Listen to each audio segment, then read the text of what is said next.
Welcome back to another episode of CCW Insider, where you hear about the matches and stories from wrestling's last territory, Coastal Championship Wrestling. I'm Ryan Joy, and I run MinutesToBellTime.com, a website and database tracking pro wrestling around the world. In episode number 3, I'm talking with legendary Vampire Warrior Gangrel.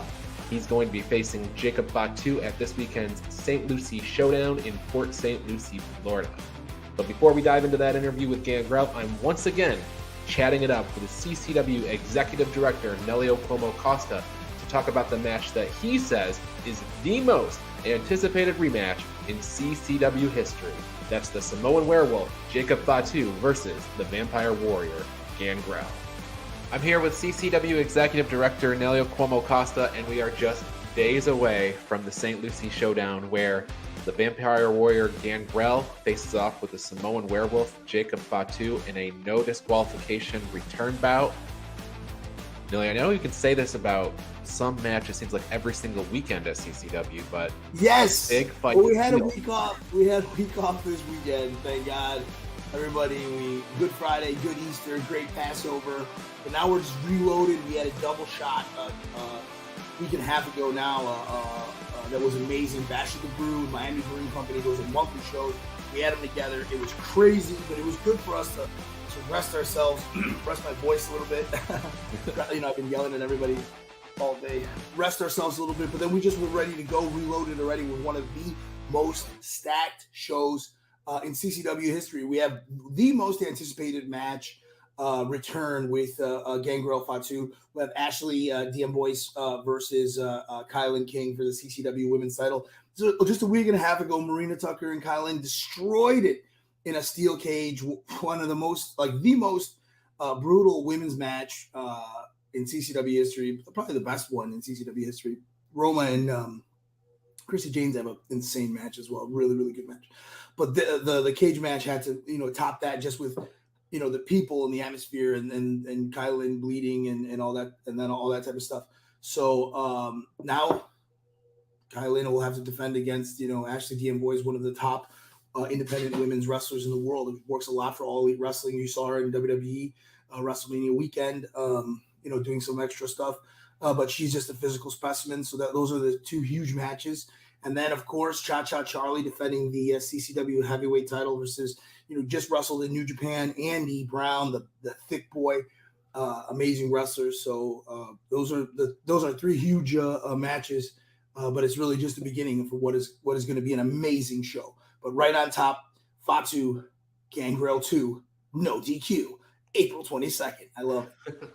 That St. Lucie crowd is very lucky. I'm glad to be part of that crowd. It's right across town from me. But I mean, we got Moose and Rich Swann last summer, and so these are big fights that we're getting. Big building, big fights. We don't some independent wrestling companies, they run 4 or 5 times a year in one big show. We run monthly, weekly, but we run St. Lucie like it should be run. Port Saint Lucie is a wrestling town. There's wrestling people. So every 2 months we're there with a huge main event. And that's why you guys are a little bit spoiled to see some of the best of CCW. But you know what's awesome about St. Lucie? You guys travel. St. Lucie crowd travels. They go to the brewery now. They go to Melbourne. They go to Ocala. We had 4 guys that were St. Lucie guys. They're always in the front row of St. Lucie cheering us on in Ocala last time. So you know what? You deserve it. St. Lucie deserves it. Well, thank you. So I asked Gangrel, from his point of view as a wrestler, why he wanted to take the match with Fatu to begin with. So stay tuned. You'll get that answer. But I don't want to spoil it for you. But you as management, why did you want to? What was it about Jacob Fatu as he's the guy I want to bring in to fight Gangrel? Jacob, we've had discussions previously. As MLW heavyweight champion for so long. He's a freak of nature. He's, it's funny because you look at that like Samoan family, with Rikishi, on his side. But if you open it, widespread, obviously you have The Rock, obviously you have Roman Reigns, you have the Usos, right? Jacob Fatu, technically speaking, I would say him and Meng like when it was the head shrinkers Meng, not Meng, sorry, Samu. Samu, when it was the head shrinkers, and when there was when Samu and Fatu, those two moved so well, and when I see Jacob, I see prime head shrinkers. I think Jacob, technically speaking, uh, Umaga obviously amazing, but the guy who wrestles that Samoan style the best is Jacob Fatu. And I know whatever the reason why he's not in the WWE, I know there was a ton of interest in him in the WWE, but what their losses are gain, it is MLW's gain. So Jacob Fatu is a no-brainer. And then the fact that Gangrel, the Vampire Warrior, is his mentor.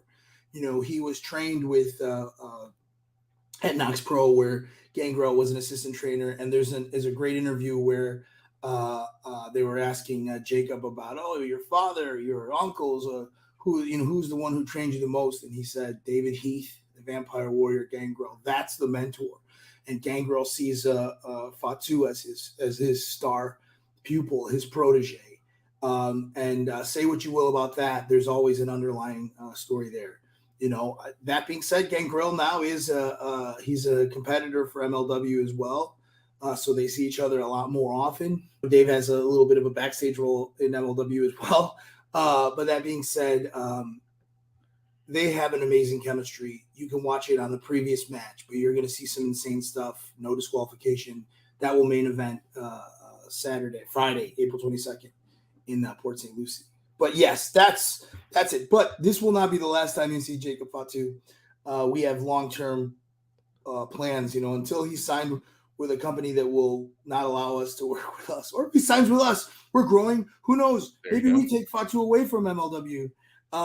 Just kidding. Don't even hear that. You can hear it. I'm just kidding. But the point of the matter is we love Fatu, and we want him long-term. Okay. We'll be, no matter the outcome of this Friday, he'll be back. All right, I need to cut off Nelio right there. We still have stuff to talk about, including KiLynn King's big title defense at St. Lucie Showdown. But I think at this point, let's send the interview over to the Vampire Warrior Gangrel. We'll talk to him, and then we'll get back with Nelio Cuomo Costa. I'm talking with the legendary Vampire Warrior Gangrel, who faces off with Jacob Fatu for the second time in a no disqualification match on April 22nd at St. Lucie Showdown. Thanks for making the time to us, and welcome to CCW Insider. I don't know which is harder to say, the St. Lucie Showdown or Gangrel. They're both tongue twisters, especially if you have fangs. I took my fangs out so I wouldn't spit all over the screen when I talk to you. Plus, I'm in the CCW office. It's so bright, I got to wear my shades in here. These days are bright. You can see the walls here. You can see all the dates and the shows they got coming up. But yeah, Port Saint Lucie, the 22nd, coming up. That's the next big showdown with Jacob Fatu. I'm looking forward to it. He drew, I feel like Rambo. He drew first blood, Colonel. I'm coming after him. I don't think that's common for a match with you, right? You're the one who should be drawing blood first, right? You would think, but I'm a vampire that tends to bleed a lot. Must be the soft skin in my old age. So the big return match is coming up this weekend. People can watch a live episode 79 to see your first match against Fatu. So this one coming up is a grudge, right? It's a no DQ. But I wanted to ask, what was it about Jacob Fatu the first time around that made you want to wrestle him to begin with? Well, what made me want to wrestle him to begin with, and I thought, he was a former student. I trained him. I helped train him. I was a big part of coming up. He trained at Knox Pro. I opened up with Rikishi. And then actually on my birthday, February 16th, I don't even know how many years ago, but out in California. And so I trained Jacob there. So he was a former student. So I was looking forward to it and everything. And then he went a little bit savage on me, but it is what it is. Well, and Vampire Warrior versus Samoan Werewolf, it sounds like a good bad horror movie. Horror movie. Sci-Fi Channel presents Gangrel, the Vampire Warrior versus the Samoan Werewolf Jacob Fatu. It's our first blood. Yeah. So I believe it's a no DQ. I believe I'm the one that opened my mouth for that, and they're probably going to regret that because I'm the one that said, whatever it takes to show up back here, there'll be no DQ and whatever, because, I believe he got disqualified. He had shoved the referee, or he did something of some kind of nature, and people tried to hold him back and threw a few of the young students to the ground. But looking forward to it, and it should be, as JR would put it, a big slobber knocker there. It should be a slobber knocker. Well, right after the match concluded, you had even stood up in the ring and you were like, Randy Ellard, why did you stop this match? And I think it was kind of an interesting thing, right? Fatu was headbutting you repeatedly. Yeah. And I guess, I don't know if the referee was trying to check on you or whatever, but that's when Fatu shoved you. But headbutt's legal, right? So I guess, your question's valid. It is repetitive headbutts while you're holding the hair legal, while you have the hair. See, now pulling the hair is illegal, so that could be the loophole in the Randy Ellard situation. Let's not turn it into a X-Files series here and trying to break it down to why that happened. But I think maybe that Randy seen blood, and then I was bleeding before Fatu shoved him the first time, and Randy might have just been concerned for my health and whatnot. And then with him holding the hair and then repeatedly headbutting and not letting Randy clear it out to see what the situation or the extent of the injuries was, which it wasn't minor. I mean, I've been busted open by headbutts before and whatnot. It's just part of the game. It's not ballet. It's a violent battle art, But that's probably in Randy's behalf what was going on, and his eyes is an official. So I won't bury Randy too much for that. I wasn't happy that he ended it because I felt like there was a lot more fight left in me, that's for sure. I may be on the other side of 50 pushing that needle, but I'm still pushing the needle, though. Yeah. So you immediately asked for the rematch. It's coming up. It's no DQ.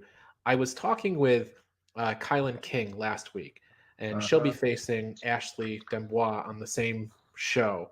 And they've wrestled each other before. So I asked KiLynn, what's the difference when you face someone for the second time?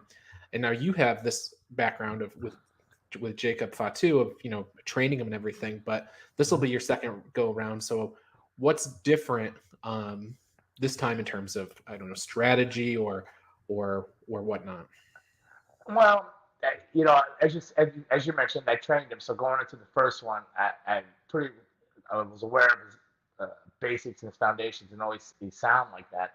But he picked up a lot of tricks on the road under Sheik and all those guys in MLW and whatnot when he was in that Contra deal, which he's no longer with Contra, but he picked up a lot of like savagery, more dirtiness, more just mean, just mean dude, He wasn't like that when I was training him. He was a yes sir, no sir, yeah, type of thing. And then now it was just like you're going to war, it's like, man, like, yeah, there's no more yes sirs and no sirs. It's just like, hey, I'm going to take you out before you can take me out. So now I was naive going into that, even with all the years, 35 years of wrestling. I was a bit naive going in the first time. The second time around, I'm not going in naive. So I'm quite aware of the situation. It's black and white. There's no gray in the middle. It's war, and it's just going to be a bloody war, and that's what's up, and that's what's going to go down. So it's going to be one. The fans are not going to be disappointed. If they're in for blood and guts and violence, they're definitely not going to be disappointed. Well, so you brought up MLW, and Jacob Fatu, of course, was a long-time champion there. He, recently last fall lost the belt to Alexander Hammerstone, but he was champion there for a long, long time. And if people are paying attention to MLW Fusion, they saw you pop up a few weeks ago, and you had a match against Gnarls Garvin on Fusion. So I guess we'll another guy that I thought was nice, and then he tried to beat the hell out of me. So, but go ahead. I'm sorry. Go ahead. No, I mean, so there's a couple of things about this that I wanted to ask. First, maybe just a statement is you brought a sickle to the ring against Gnarls Garvin, and when I saw you carry that thing out there, I was like, oh my gosh, that's a kind of a disturbing and an intimidating visual and thing to carry to the ring. But then you used it. It's like, what the heck? Yeah, they'll be handing out tetanus shots for weeks around there. There's a rusty sickle too. I suppose, lesson learned with Jacob Fatu. You're going in. I usually spray blood, and it's type of an intimidation factor. So figured you'd come out with a sickle, you use that, but not use it, but just intimidate someone with it. But turns out that Gnarls Garvin was trying to beat the heck out of me. He's a lot tougher than I thought. So maybe I picked a trick or two up from Jacob in our match, and then I just broke the sickle out and used it to my advantage. And then the rest is history. Now, will you be spending more time in MLW? Will we see you pop up more? Yes, I was just out in Dallas and just did the last 2 tapings. So yeah. A lot of strange things brewing around the old Vampire Warrior. A lot of darkness still. It's funny that my path is taking a darker turn, and at the same time, they're just taking a darker turn in WWE. Yeah. So it's just weird how the timing of the universe and everything. I guess we both figured there's no more Mr. Nice Guys, and we've gone a little bit of darker routes. Yeah, CCW, I still try to stay friendly, but to be honest, I never changed my style of work. Just how long I hold the count before I break the hold. How long, I get in there before I obey the count. It's funny that you bring up your darker turn, Edge's darker turn, and if people are watching AEW, I feel one coming for Christian too. I think he's going to turn on the dinosaur and Jungle Boy pretty soon, and everybody will be there. Who knows? Maybe he'll end up in the House of Black. There you go. There you go. So, given the sickle at MLW, can you give us any kind of preview of what kind of weaponry or trickery you might have in store for April 22nd with Fatu? Well, I'm not going to traumatize the CCW fans with a sickle, but if there's anything pretty much laying around that building, it's everything goes. So. I might pick a little old lady up and beat him with it. beat him with her. You know what I mean? Nobody's safe, especially Jacob Fatu. So, keep your distance if you're not looking to get mixed up in the action, but definitely come to have a good time. You're not going to sit on the edge of your seat. You're going to be standing the whole time. So, it should be a blast, and I'm looking forward to it. Pain and pleasure go together, contributing to ultimate bliss, and that's my bliss. And I still love what I do. So, Jacob Fatu, if you're listening, I'm coming for you. If you find a little old lady to beat him up with, I think in St. Lucie the little old ladies in St. Lucie will love that. Well, be more than happy. Couple of them are probably my aunts out there, so I got a lot of relatives in that area, so they'll be willing to jump in the action. That's okay. So CCW just coming off of their 18th anniversary. We're a few weeks removed now from the show you hosted at the CCW Training Facility, but it was a great night, a lot of fun matches. CCW being around for 18 years, your affiliation, I guess, is somewhat new, but what's it like working at a place that's right here in South Florida that has so much history, and is that important to you, I guess? Well, sure, it's important to me. One of the owners is Dan Ackerman. I trained with a fellow named Rusty Brooks and Boris Malenko. Rusty Brooks was a South Florida staple. Of course, Boris Malenko, Dean's dad, was a world staple. But he lived in Tampa, but he trained down here on the weekdays, and then on the weekends he was back in Tampa. So I trained under them both. And in that group, one of the owners, Dan Ackerman, trained there. So I've known him. This has been open 18 years. I've probably known Dan Ackerman 32 years, 33 years, So it's kind of, it feels full circle coming back around, to be honest. And I worked for CCW in some of the early years against the likes of Dustin Reynolds.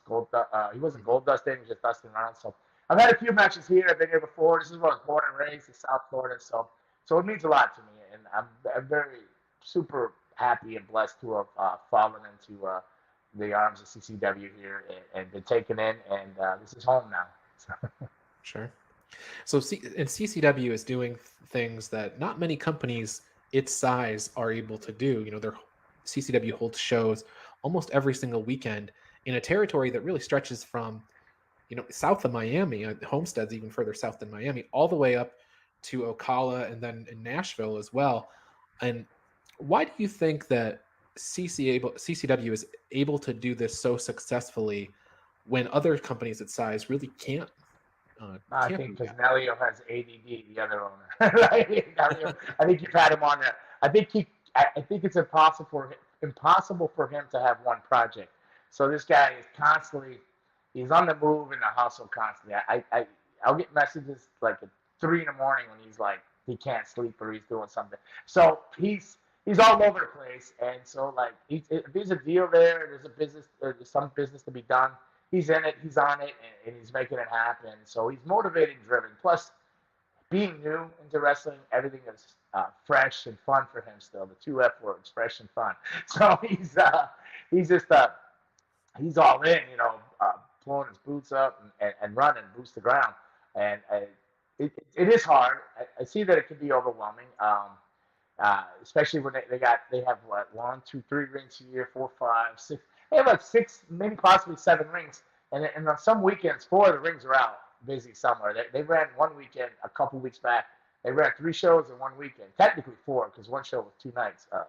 So they ran 4 shows in one weekend and wow. 3 different 2 states, within 2 states, Tennessee. Right, it was Nashville, Homestead, and then the charity show, right? And then yes, and then Coral Springs, Nashville, Nashville, Homestead, and Coral Springs, So, that can be a bit hectic when they're swapping rings around. You got, you're trying to move talent around, and they want to build within. They want to be homegrown. They want to.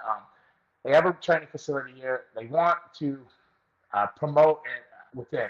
Move people up within the school and stuff like that. And that's why the school's here. I mean, in all reality, they can shut the school down and just bring in outside talent and make their life a lot easier. But Nelio, he's came through this school. Dan has had the school for 18 years. So Dan really takes pride in getting the students trained and watching them come up like to the likes of MVP.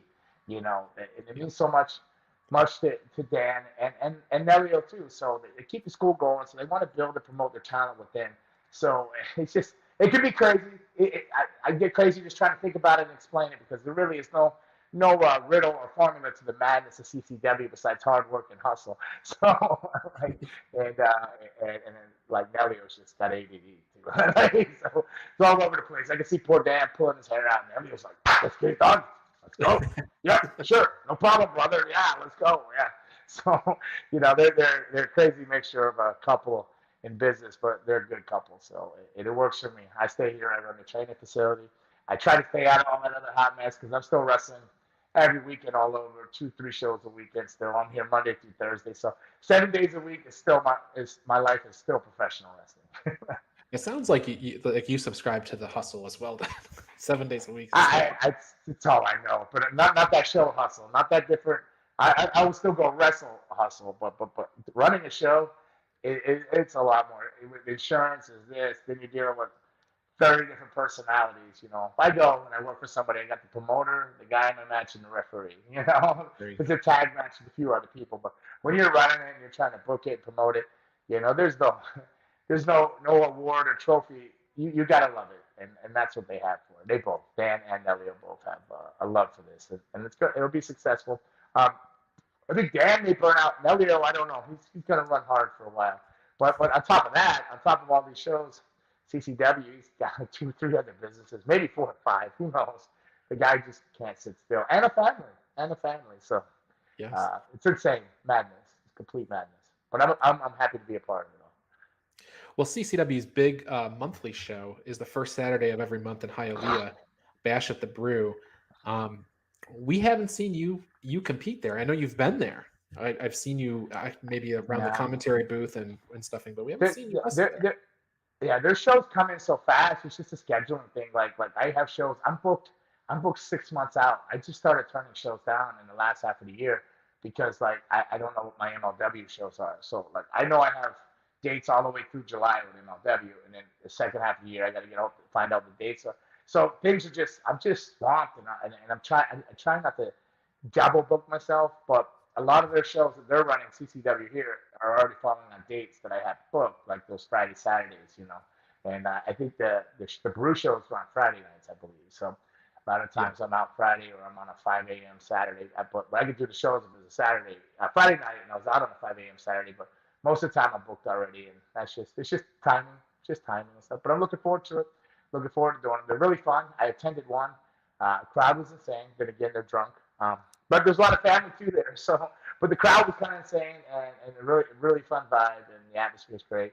The Port Saint Lucie show, the atmosphere is great there too. That was a really fun show for me. Besides getting headbutted to death by Fatu, but the energy is good, and all the shows, the energies are good. Even when they run inside here in the training facility, where it's where they actually did their anniversary show. The energy, the fans are just, they're homegrown, and they come up and following the wrestlers throughout their careers. They like attach you. They know that the students, they watch them work in the parking lot, telling them where to park. Then they see him taking tickets one day. Then they see him doing security. Then they see him in the ring and they go, that's my guy. I've watched that guy since day one, since he was telling us where to park.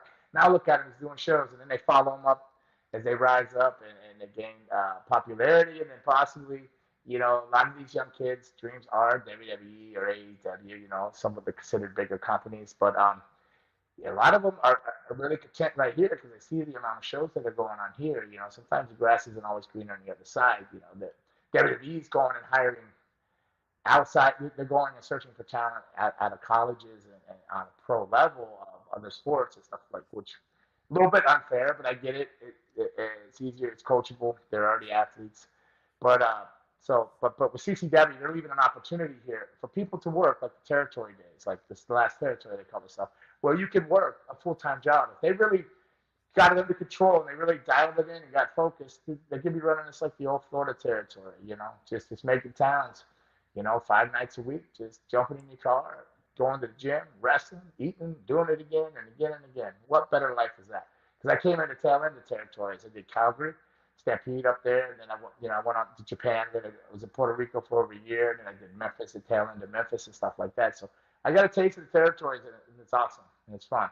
If they can pull it together and keep this like that, right now they got shows all over the place on weekends, but if they can start getting them on a Monday, Tuesday, Wednesday, you know, maybe take a Thursday off, we hit that Friday, Saturday, Sunday, or something of that nature. I don't know, whatever schedule they work out in the town or rotating towns. It'd be awesome. It'd be awesome. So I see a lot of opportunity here. I see even more growth here. Hell, I even believe they have stuff they're not even talking about because maybe they don't want to jinx it or they just don't want to say things. There's a lot more to come, I believe, with CCW. So just these with the towns you're seeing and the schedule you're looking at now, I think is actually a minor equation to what the bigger picture is coming. So, well, everybody will have to stay tuned to see, you know, those things as they kind of develop.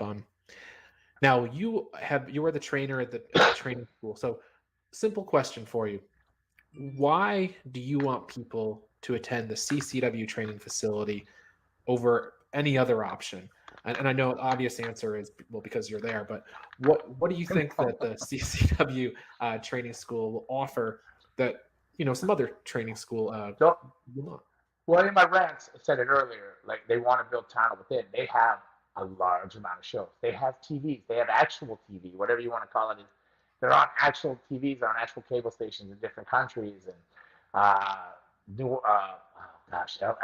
believe California or Las Vegas. I don't know. They got TVs all over coming up and more things. So with all these shows and TVs and different things, what do you need?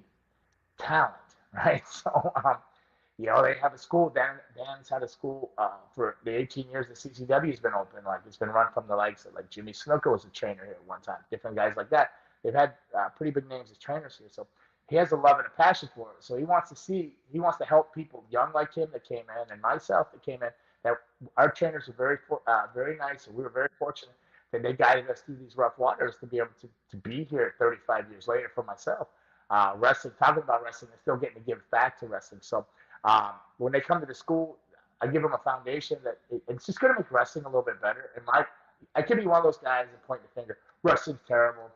Everything sucks. You know, I don't know what's going on with this generation. It's a generational thing. Or I could be a guy that's going, okay, I could try one student at a time to make wrestling a little bit better. Teach them the traditional background of it, the history of professional wrestling, and give them a solid foundation. They can still go do the style they want, this and that, but they're gonna know how to wrestle and they can survive anywhere, you know. So in the whole, it's just gonna make wrestling better in the future.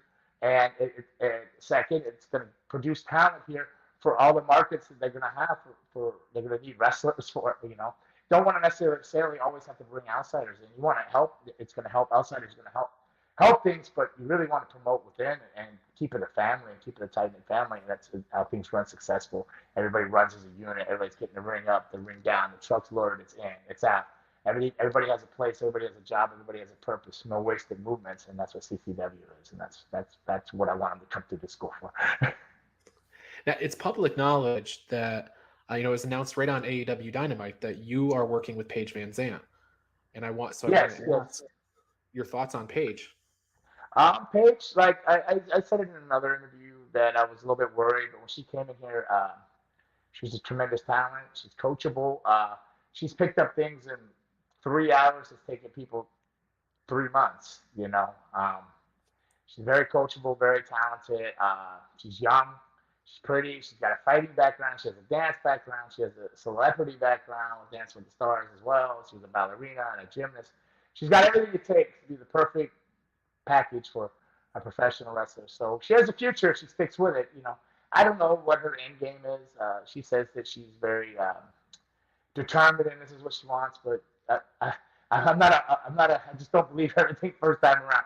But what I can say is, like, I'm not saying I don't believe her. I'm just saying you got to really convince me. You got to put your time in, and so time will tell.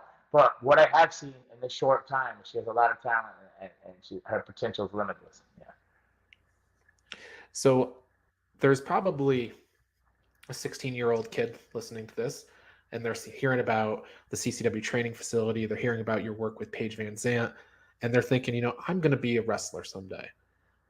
What do you tell them, the 16-year-old kid who's got that vision? What do you tell them? What should they do or think about now? Well, I think get an education first. Always have a backup plan. Injuries, if you were to see me walk around, you see videotape on me. I have no ACL, no PCL on my right knee. It's bone on bone, and I'm bowling.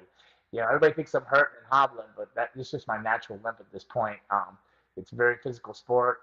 You can get used up and forgotten, and it does happen. So I would suggest you work on having some type of education and a backup plan. But at the same time, research your wrestling schools in the area you're in, or call in the CCW. They'll help guide you to a proper wrestling school, because the foundation is really the key of longevity and not getting hurt and hurt like that. It's, people don't realize all the falls and the rolls and the different things.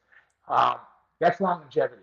That's whether you're going to last or not. When you're doing it the wrong way, your body is going to fall apart. There's a reason that dudes like me are around 35 years, and some of the guys that trained me are around so long, because they were trained the right way. So you want to research wrestling schools and make sure it doesn't have to necessarily be, a guy that was in WWE or WCW or been all around the world, but it should be somebody that is respected in wrestling and is still currently wrestling for the most part, or involved in professional wrestling in other ways. And you'll know when you do your research. You'll know if you find a proper school or not. You ask around, write other people on Instagram, different wrestlers, ask them their recommendation. A lot of them will write you back despite what you think. A lot of them run their own accounts, and they'll answer your questions when it comes to guiding you to a proper wrestling school. All right. Well, so last question. One more opportunity. Send a message to Jacob Fatu right now. What do you want to say to Jacob? That he's going to see this.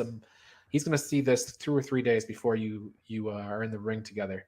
What's the message for him? I should put my fangs up for this. 1, 2, Gangrel's coming for you. 3, 4, Jacob, you better lock that door. 5, 6, a crucifix isn't going to help you when I get my hands on you April 22nd at Port Saint Lucie. There's going to be a bloodbath.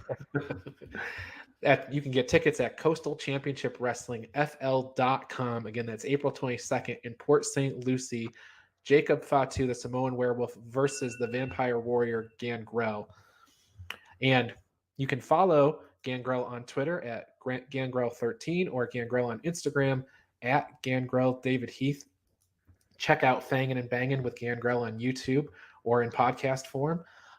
Anything else that you want to tell people about? No, I just want to tell everybody thank you to all the wrestling fans that are on here. Thank you for all the support. I can't live my dream. I can't put my boots on and go do what I love without you, the fans out there, and the people spreading the good word. And CCW, the same thing. And I'm sure on their behalf, CCW's behalf, I want to thank all the fans too, and all the support and all the loyal fans for over 18 years with CCW. All right. With that said, thank you, everybody, and that's a wrap. All right.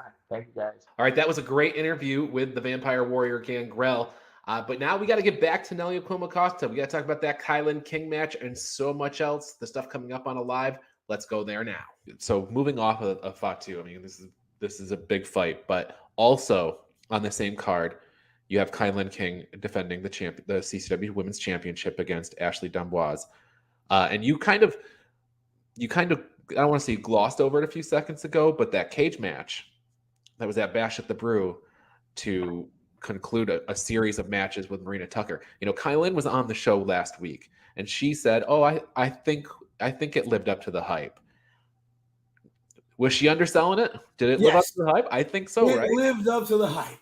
No. It completely lived up to that. It's so hard to main event at Bash of the Brew. It's so hard, and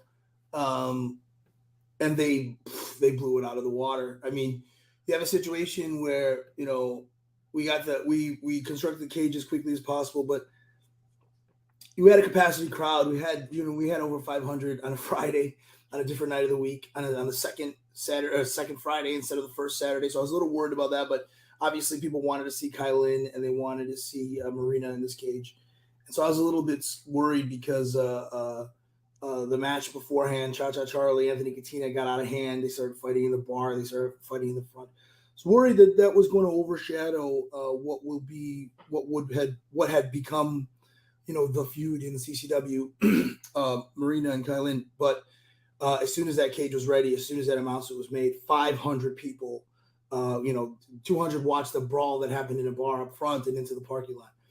All 200 of those people walked right back in that building, and that every single seat was full. Every single standing room was full. And I think what happened was we weren't checking tickets on the people returning because we figured they had already bought tickets. It looked suspiciously larger, the crowd. The crowd looked suspiciously larger. So some of you guys owe me money for watching the cage match. So it was amazing. And in front of that amount of people, the crowd was completely it was great. It was there was 3 or 4 very scary moments for me as an executive and as someone who make sure that we really care about the safety of our professional wrestlers. There's 2 or 3 moments for me that made me really think about never having a cage match again, specifically at the brewery, because the crowd gets so crazy. You could see the wrestlers feeding off of this, and they're just doing crazier and crazier and crazier things. And at one point, you have to stop yourself and say, this safety of these 2 young women, is far more important than the joy that these human beings are taking from this and the money and all that stuff. But that being said, it was amazing. So I would say go back I don't think it's up yet. Watch it when it officially releases, obviously, because it is magic. Yeah, I was kind of my next question is I know a live is planned out for a few weeks, but this has got to be in the queue someplace, right down the road here. Yeah, no, it's as now with television, with our television opportunities, and with some new markets that we've announced. We announced a new market last week, and we're announcing a bunch of new markets this week. Bash of the Brew and Port Saint Lucie, a couple other shows, because we have a film crew there.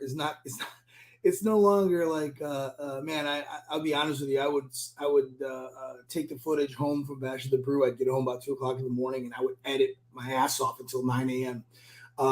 Because I wouldn't be able to sleep anyway. I was just so jacked up from what that crowd is doing.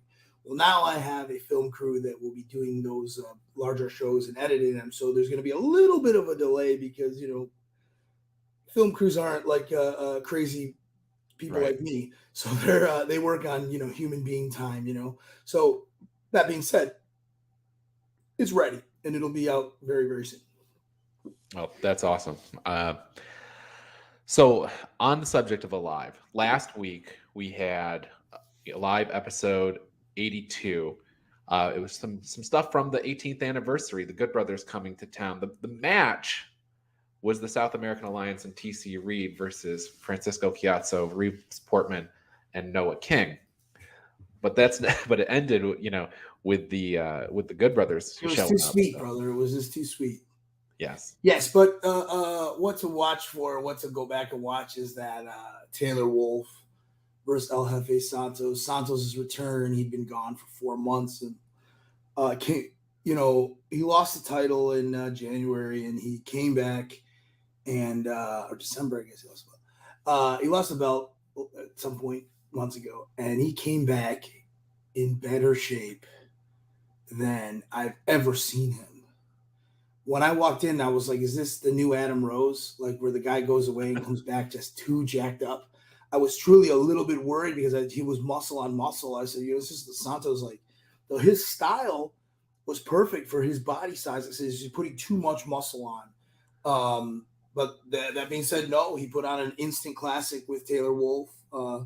Taylor Wolf, I mean, that's a guy that, had been on WWE's radar for years now. I think he's in a weird spot in his life because he's worried that the door is closed or closing, now that they only want, professional athletes or whatever. But again, WWE's loss is our game because he is, he could be wrestling on Monday nights or Friday nights easily with his size and ability. But Santos, is Santos. So that was an amazing match. So that was last week. This week, tomorrow, we're getting the Cruiserweight Championship return. Yeah, Cruiserweight Championship rematch. Charismatic Chris Farrow versus Alan S2S Martinez, which is a wonderful match. It was an amazing match. Amazing crowd energy. I don't want to spoil it, but there's some moments in that match where, I just wanted to go in there and save Chris Farrow, just give him a big hug a couple of times during that match. That guy, he had his first big main event match last week as well at Miami Brewing Company, and he stood across from Damian Fenrir and Anthony Katina, and he teamed with Cha Cha Charlie, and he looked 100%. Even though he's a smaller guy, but he 100% deserves to be there. The charisma of that kid, the heart of that kid, just naturally, just natural fun kid, man. I love that guy. So that match is a banger, and you're going to see it tomorrow. And then I have to check what's underneath those matches. It might be a tag match, might be something else. But it's a banger. And then a week from tomorrow, we have... Oh, my God. Just, yes. You have perhaps the greatest entrance in CCW versus Beastman, and I just don't know. Two great entrances. This match. I don't know if they're on film, but we had Omari, Odyssey Jones. We had a group of NXT guys. I don't know if I'm allowed to even say that because they weren't supposed to really be there. They were not. Hopefully, they're not on film anyway. And this match. I had multiple guys that work on NXT right now, and they told me that that's the type of match that they would have loved to work. Like Odyssey Jones would have loved to work a psychopath like Beastman, and then Waller was just was so impressed with TC Reed, and they were incredibly impressed with Jackal Stevens and ERA as well. They had an amazing match there. That was one of those things where I know that. I know because then the following week I was at WrestleMania with them. They had already put a word in for ERA and Jackal at the WWE Performance Center. They told specific people to watch that match. Luckily, it looks like ERA and Jackal are too old, so they're going to stay here with us. I'm just kidding. ERA is so young. But that being said, that's a huge honor, and hopefully that those guys will at least get an opportunity to work in some shots at NXT Level Up. Wow, what a great show this week. You had both the Vampire Warrior Gangrel and CCW Executive Director Nelio Cuomo Costa on the show this week. I don't know how we're going to top those two guests on the same show. Well, maybe next week we might just do it. We have one of the fastest rising tag teams in all of wrestling. It's TSF, that's Hunter Knott and Rosario Grillo. You know them from AEW Dark, but maybe that's not quite enough. Well, we also have Chase Stevens. Yes, that Chase Stevens from Impact Wrestling. He will also be on the show next week. He's the current CCW International Wrestling Champion. So do tune in with us next week as we bring you episode 4 with those great guests. Follow us on social media. I'm Minutes to Bell Time on Facebook and Instagram, and I'm also Mins to Bell Time on Twitter. Be sure to watch a live wrestling every Tuesday on the CCW YouTube channel and follow Coastal Championship Wrestling on Facebook and Twitter. We'll see you next week. You have been watching CCW Insider, produced by Minutes to Bell Time in association with Coastal Championship